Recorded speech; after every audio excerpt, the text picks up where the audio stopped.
Welcome everyone to Climate Informed Counseling Across the Lifespan. My name is Trevor Lehmann, And I'm Julia Clarke. and we're here to talk to you a bit about how you can help people navigate the climate crisis at any stage of their life. So we're going to go ahead and do some introductions here and expand. But before that, we're going to do a bit of a land acknowledgement. I'm calling from Treaty 1 territory in Manitoba. We acknowledge, in my space that we are on the traditional lands of the Cree, Ojai, Cree, Dene people, as well as the Métis and as well as the homeland of the Métis Nation.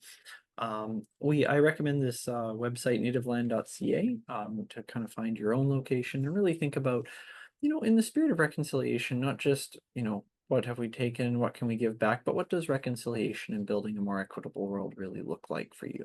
And I'm hoping in some of these discussions over the lifespan that we really can dig into kind of what that better world could look like for people, no matter where their place in the generations are.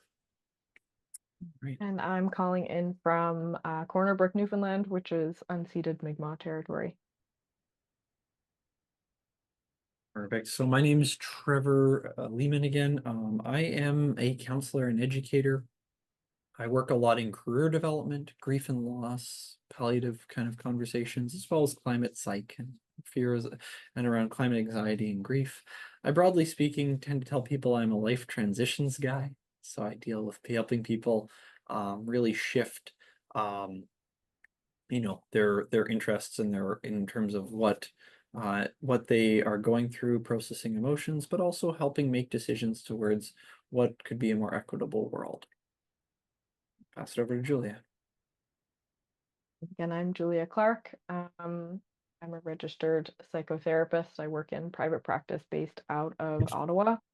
I work primarily with depression, anxiety, and shame, and the clinic where I work also specializes in grief around pregnancy loss and infertility, as well as trauma experienced in the workplace. Yes, from your slide, I should also say I'm a registered counselor in Winnipeg, primarily working out of there as well. So I realized I should have thrown that in there. Disclaimer, sensitive topics. We're going to be talking about a lot of heavy stuff today. I encourage you to take it in the spirit that it is given, though, that we can and need to explore the dark parts of our world in order to better understand them and shed light and really help people process these experiences. So if you do find something that does make you a little bit uncomfortable, my encouragement is that you take it in the spirit it is given to increase, your capacity as a therapist, as a healer, in a world that is really fraught with a lot of challenges. Okay. So here is kind of the timeline of the groups that we're going to be talking about across the lifespan. So we're going to be talking about how climate impacts these age groups and also how to work with clients across points in the lifespan. So that'll involve talking about some research, some techniques that you might want to use in therapy, as well as some more general discussion of ideas. And of course, each of these age groups could be its own presentation, and we wanted there to be a balance of the basics and more advanced or reflective topics in this presentation. One major take home that we hope this presentation gives you is a sense that you already have the skills to discuss difficult emotional existential topics as therapists or therapists in training. So bringing climate into your therapy work is not reinventing the wheel, but it's more about adapting your existing approaches, your skill sets, and your interests to this particularly challenging and universal problem that we're experiencing on the planet. Okay, so before we get going with this, I want to talk a little bit about historical roots. People often ask about whether a counselor can kind of be an activist or push for change in society. Again, we often talk about how the individual can best adapt to their world, but not about how do we start, dismantling unfair barriers and kind of redistributing power. But I want to mention that a lot of what we're going to talk about today, we are not the first people to come up with this. There's actually a pretty proud and long history in psychology going back at least to the 1970s. of different types of counseling here. And we're going to talk, I just wanted to touch briefly on three areas. This is not a comprehensive list. This could be its own presentation, but liberation psychology, radical feminist psychotherapies, as well as psychology of working. So we go to our next slide. Liberation Psych basically focuses on really kind of gets going in South America as well as in the 20th century. And what we're really looking at is helping clients kind of see the context of their realities, really helping people understand that, and we'll jump to the next slide to get a bit more info too on this, that really, oh, sorry, my bad. That really the idea that psychology has a long history of upholding capitalist systems of power. That psychology is often about helping people adapt to their environment rather than asking, is capitalism just? Is the societies just?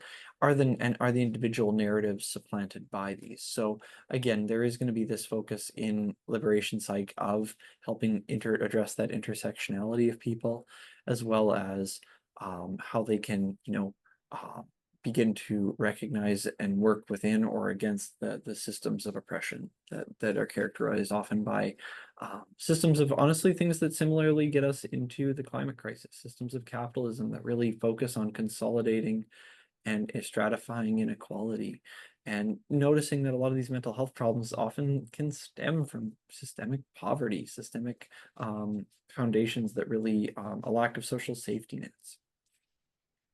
We're going to jump to the next one.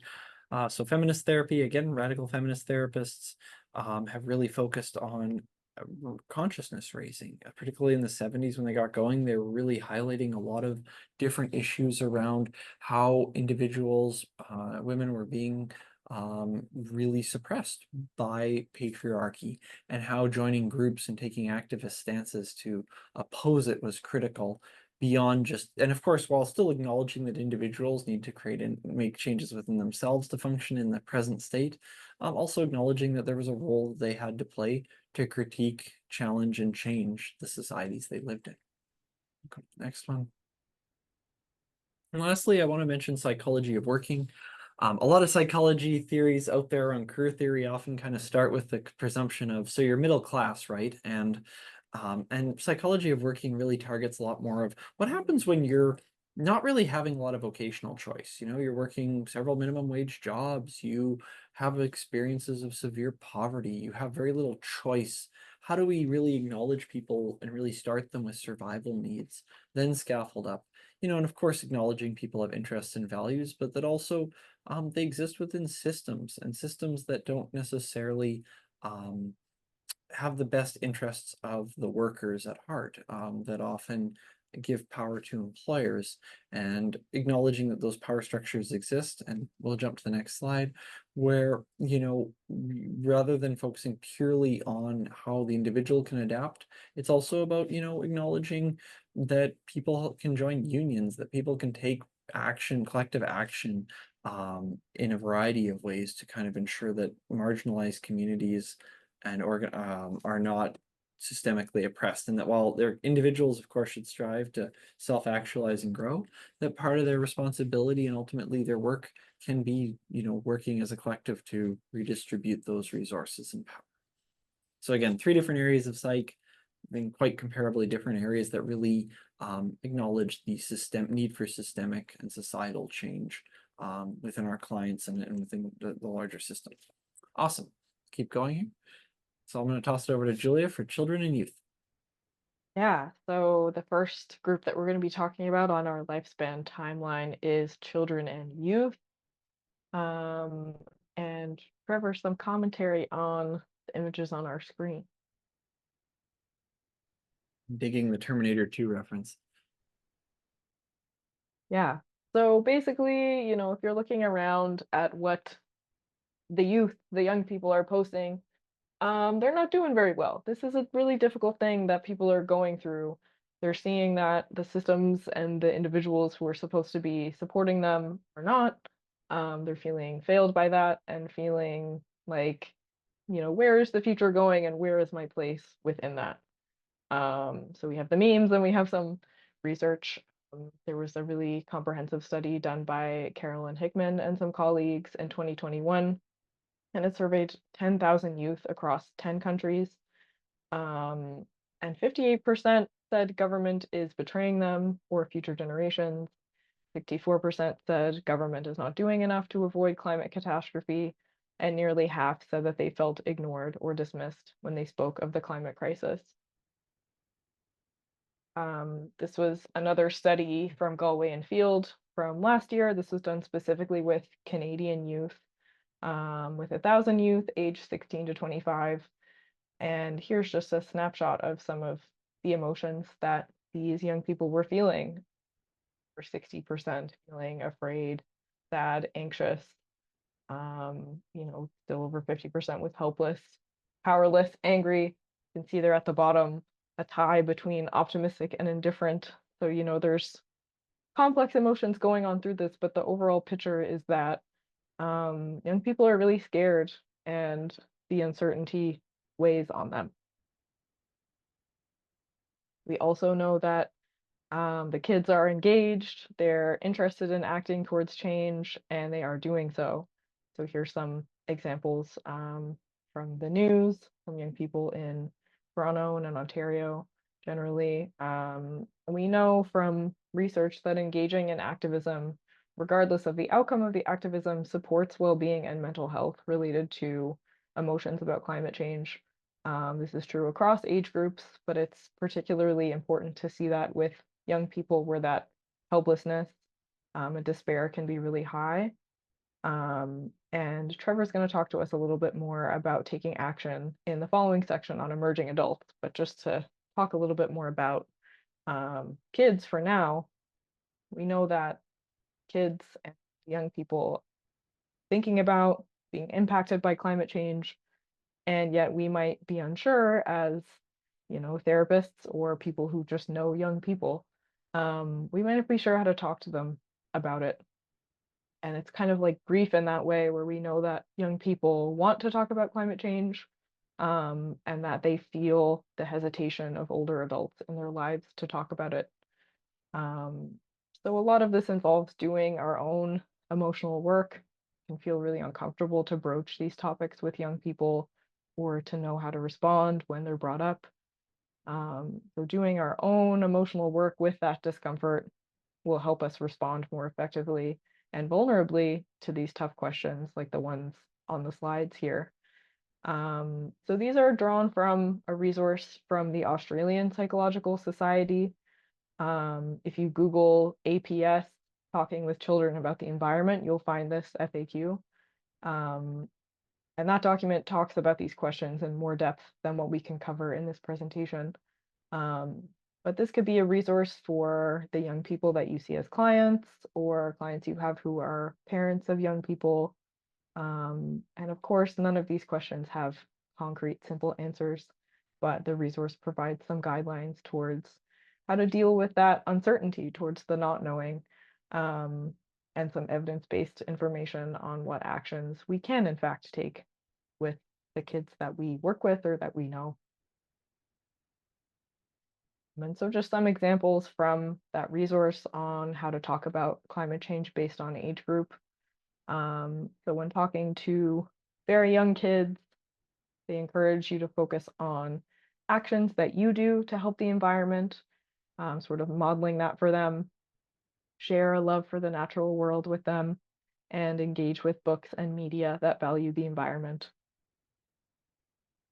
For elementary school kids, they mention having simple but honest answers to questions that kids might have, sharing your own thoughts about what contributes to climate change in an age appropriate way, and again bringing in books and media as a tool to help elementary school kids understand what they're experiencing.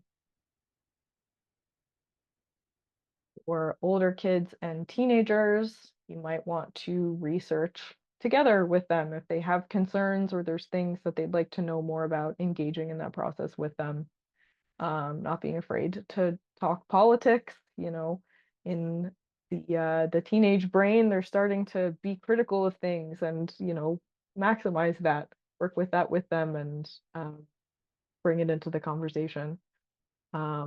Connect with action that you can take and a sense of hope, and encourage self-efficacy on climate action. So again, fostering that sense of confidence that action can be taken and that there is hope through engaging in action. Um, this is another resource from the APS. It's called Raising Children to Thrive in a Climate Change World, and that will also come up if you Google APS talking to children about the environment. So it gives some examples of values and qualities that it's particularly important to foster in children and young people who are going to be facing this climate changing world. Um, so some individual skills and capacities are things like self-regulation, values of justice and equity, flexibility and adaptability, interpersonal skills like cooperation, building healthy relationships within their communities, negotiation and conflict resolution skills for, difficult conversations for action that they might be involved in, and the importance of being a giver, someone who gives back time, energy, to the world around them and to what others are doing to help. And in social and civic engagement, they talk about active citizenship skills like volunteering, joining protests, and teaching about bigger than self issues. So that kind of political side of what is going on here that impacts me, but also how might it impact other people differently or in similar ways.